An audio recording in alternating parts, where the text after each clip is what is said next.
ಹೇಳಿ ಸರಸ್ವತಿ. ನಿಮ್ಮನ್ನೊಂದು ಪ್ರಶ್ನೆ ಕೇಳಲಾ? ಒಂದಕ್ಕೆ ನಿಲ್ಲಲ್ವಲ್ಲ. ಏನಂದ್ರಿ? ಹಾ, ಒಂದೇನು 100 ಪ್ರಶ್ನೆ ಕೇಳು ಒಂದೇ. 100 ಪ್ರಶ್ನೆಗಳ? 100 ಪ್ರಶ್ನೆ ನಾನು ಯಾವಾಗ ಕೇಳಿದೆ? ಯಾಕೆ ಕೇಳಿಲ್ಲ? ಉದಾಹರಣೆಗೆ, ಜನಮೇಜಯ ಯಜ್ಞ ಮಾಡಿ ಸರ್ಪಕುಲ ಸಂಹಾರ ಕೊರಟಿದ್ದು ಸರಿನಾ?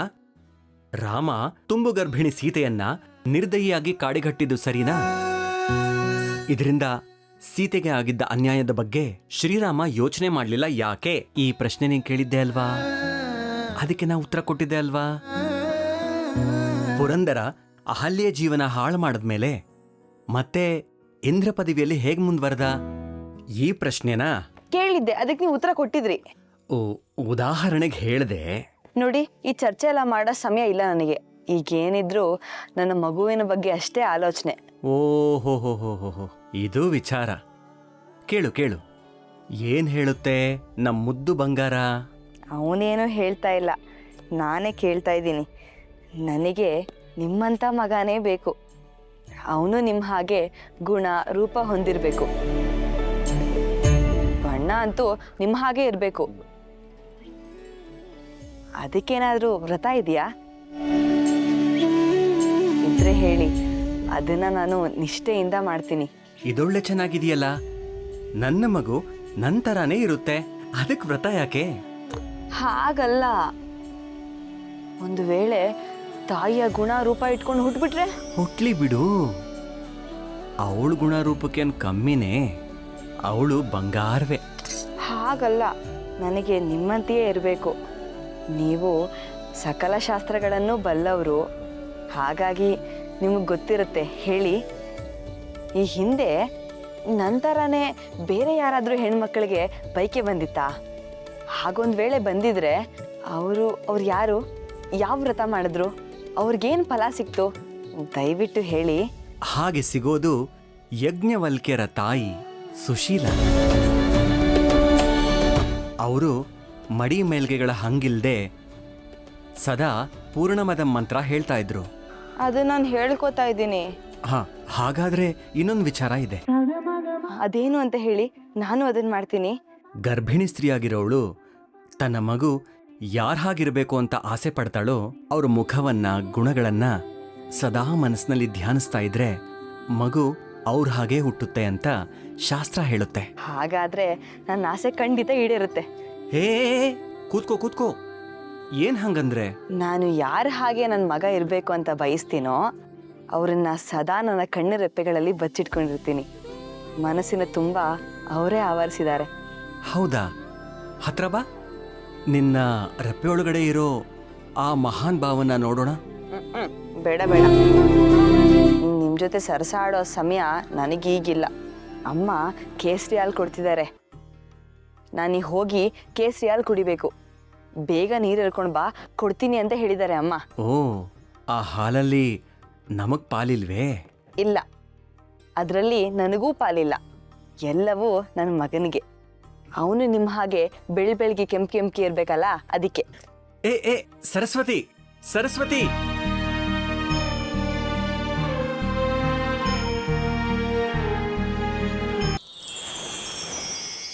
ತೂಗಿರೆ ರಂಗನ, ತೂಗಿರೆ ಕೃಷ್ಣನ, ತೂಗಿರೆ ಅಚ್ಯುತಾನಂತನ, ತೂಗಿರೆ ವರಗಿರಿ ಅಪ್ಪ ತಿಮ್ಮಪ್ಪನ, ತೂಗಿರೆ ಕಾವೇರಿ ರಂಗಯ್ಯನ. ನಾಗಲೋಕದಲ್ಲಿ ನಾರಾಯಣ ಮಲಗ್ಯಾನೆ, ನಾಗ ಕನ್ನಿಕೆಯರು ತೂಗೀರೆ, ನಾಗವೇಣಿಯರು ನೇಣು ಪಿಡಿದುಕೊಂಡು ಬೇಗನೆ ತೊಟ್ಟಿಲ ತೂಗೀರೆ. ತೂಗೀರೆ ರಂಗನ, ತೂಗೀರೆ ಕೃಷ್ಣ. ಅರೆ ಸರಸ್ವತಿ, ನೀನು ಯಾವಾಗ ಬಂದೆ? ನೀವು ಸೊಗಸಾಗಿ ಹಾಡ್ತಿದ್ರಲ್ಲ, ಆವಾಗಲೇ ಬಂದೆ. ಅಮ್ಮ, ಕಮಲಕ್ಕನ ಮಗ ನೆನಪಾಗ್ತಿದ್ದಾನಾ? ಅರೆ ನಾನು ಅವನ ಬಗ್ಗೆ ನೆನಪಿಸ್ಕೋತಿದ್ದೆ ಅಂತ ನಿನಗೆ ಗೊತ್ತಾಯ್ತು? ಕುಟುಂಬನೇ ನಿಮ್ಮ ಪ್ರಪಂಚ ಅಂತ ತಿಳ್ಕೊಳಕ್ಕೆ ದೊಡ್ಡ ವಿದ್ಯೆ ಬೇಕಾ ಅಮ್ಮ? ನಿಮ್ಮ ಮುಖ ನೋಡಿದ್ರೇನೆ ಗೊತ್ತಾಗ್ಬಿಡುತ್ತೆ. ಹೌದು ಮಗಳೇ, ಯಾಕೋ ಇವತ್ತು ತುಂಬ ನೆನಪಾದ.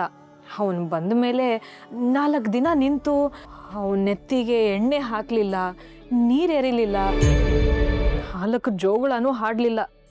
ಅಜ್ಜಿ ಪ್ರೀತಿ ಕೊಡದೆ ಅವನಿಗೆಲ್ಲೋ ಮೋಸ ಮಾಡ್ತಿದ್ದೀನಿ ಅನ್ನಿಸ್ತಿದೆ. ನಿಜ ಅಮ್ಮ, ಅವನಿಗೆ ನಿಮ್ಮ ಪ್ರೀತಿ ಆರೈಕೆ ಬೇಕಿತ್ತು. ಅದರಿಂದ ಅವನು ವಂಚಿತನಾಗೋದಕ್ಕೆ ನಾವು ಒಂದು ರೀತಿ ಕಾರಣ ಅನ್ನಿಸ್ತಿದೆ. ಛೇ, ಹಾಗ್ಯಾಕೆ ಅನ್ಕೋತೀಯ? ಜೀವನ ಅಂದ್ರೇ ಹೀಗೆ. ಕೆಲವೊಂದು ಜವಾಬ್ದಾರಿಗಳಿಗೋಸ್ಕರ ಕೆಲವೊಂದು ಅವಕಾಶಗಳನ್ನ ಬಿಟ್ಕೊಡ್ಬೇಕಾಗತ್ತೆ.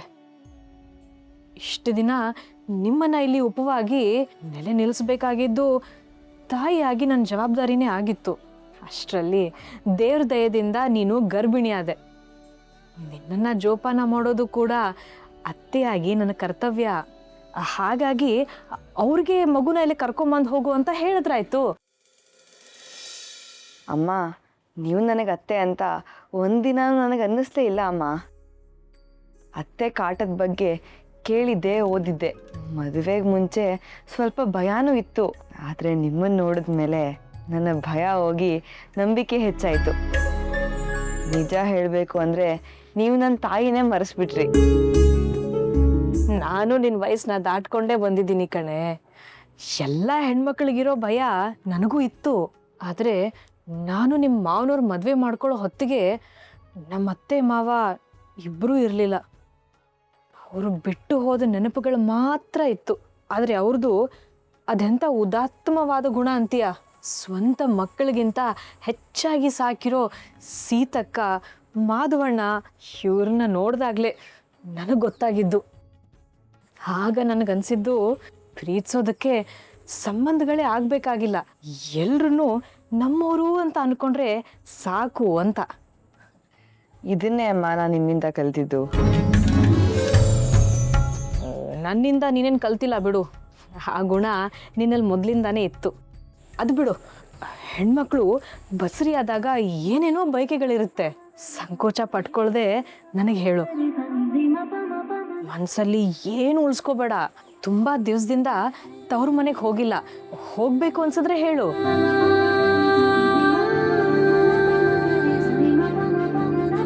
ನೋಡು ನೋಡು, ತವ್ರ ಮನೆ ಅಂದ ತಕ್ಷಣ ನಿನ್ನ ಕಣ್ಣಲ್ಲಿ ನೀರು ಬಂತು. ನೀನು ಹೋಗಬೇಕು ಅಂತ ಅಂದರೆ ನಾನಿನ್ ಬೇಡ ಅಂತೀನಾ? ನಿನಗೆ ಯಾವಾಗ ಹೋಗಬೇಕು ಅನ್ಸುತ್ತೋ ಹೇಳು. ನಿನ್ನ ಗಂಡನಿಗೆ ಹೇಳಿ ನಾನೇ ವ್ಯವಸ್ಥೆ ಮಾಡಿಸ್ತೇನೆ. ಅಮ್ಮ, ನಾನು ನಿಮ್ಮನ್ನು ಬಿಟ್ಟು ಎಲ್ಲಿಗೂ ಹೋಗಲ್ಲ. ನನಗೆ ಯಾವ ಆಸೆನೂ ಇಲ್ಲ. ನನ್ನ ಬಾಣಂತನನ ನೀವೇ ಮಾಡಬೇಕು.